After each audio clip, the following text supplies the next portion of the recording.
कोणताच वक्ता हा एका दिवसात कधीच घडत नसतो. त्याच्याकडे सराव करण्याची ओढ असावी लागते. बोलताना उच्चाराचं त्याच्याकडे जे उच्चारशास्त्र आहे, त्या उच्चाराचं शुद्धत्व त्याच्याकडे असावं लागतं. विषयाचं पुरेसं ज्ञान त्याच्याकडे असावं लागतं. आंतरिक साक्षीत्व हा त्या वक्तृत्वाचा अतिशय महत्त्वाचा भाग असतो, ते त्याच्याकडे असावं लागतं.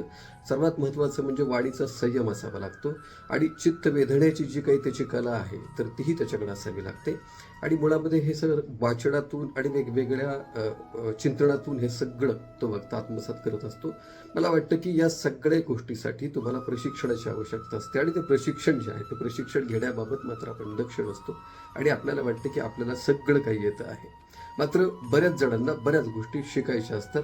ज्या पद्धतीनं मी या ठिकाणी आज आहे, मला असं वाटतं की मलाही अजून खूप शिकायचं आहे आणि माझी शिकण्याची जी काही ओढ आहे, त्याची जी प्रक्रिया आहे ती निरंतरपणे मी सुरू ठेवलेली आहे. ज्याला भाषण करावं असं वाटतं, ज्याला वाटतं की आपल्याला उत्तम भाषण यावं, त्यांनी ज्या भाषणातल्या गोष्टी जे पैलू आपल्याला ज्ञात नाहीत ते जाणून घेण्याचा मनापासून प्रयत्न केला पाहिजे.